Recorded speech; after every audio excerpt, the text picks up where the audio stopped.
The Smithsonian Learning Lab is a new digital platform that allows anyone to discover and use the digital collections and resources of the Smithsonian.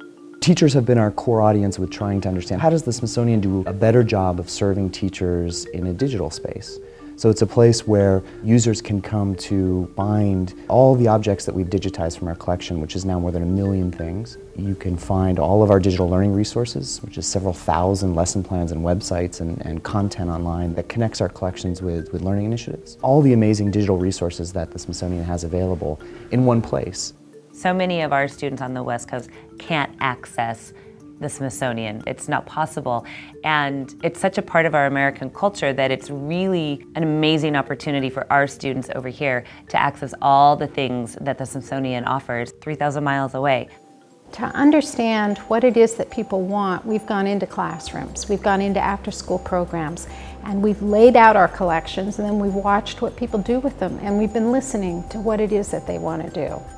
These resources aren't like a traditional lesson plan. They're not designed and formatted and published as a really specific sequence. They're built in a way that enables a teacher to customize them. The beauty of the entire program is that it is at your disposal and you're in charge now of what you want to do with this opportunity. For my own purposes, I wanted to be able to integrate things that I was already doing in my classroom with this incredible program. And so it gave me an opportunity to kind of marry both, which for my purposes has worked out beautifully.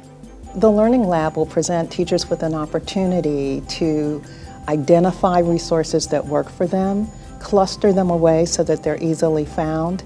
They may share them, maybe with their students, maybe with other educators across the country. The teachers can be confident that it's going to be addressing the things that they need to teach. But at the same time, on the interface, on the way in for students, it's going to be more about them, where they have a chance to explore their interests, create collections, ask questions, talk to each other, complete activities to show what they accomplished. What we want to do is make all of our collections available so it's easy for a teacher to tailor it to those particular needs, to the particular voices she has in her classroom. The thing that really intrigued me was the student choice aspect. It's all driven by them. And that's a really powerful thing for middle school age kids because it's all about them, and a lot of times the things that happen in their lives aren't driven by them. My favorite part was probably being able to put the pictures and items into your collection, and you can edit it. Even for people who come to our museums, we only have about 1% of our collections, 1% of our 138 million collections available on display at any time. So what about all of those others? Well, now digitally, not only are you going to be able to see the collections, but you can see those particular collections that may not even be on display. We're capturing objects in our collections at the rate of 1 every 6 seconds. We're sharing more than ever in full resolution and high resolution so that folks, teachers, students, people in the world are actually able to see this from their homes, from their classrooms, at the full detail that we're capturing at here today. So each time a user comes back to the Learning Lab, there'll be new resources available, both new digital museum collections available, but also new resources that other users have made. So it'll be really an environment that's continually changing and adapting to the needs of its users.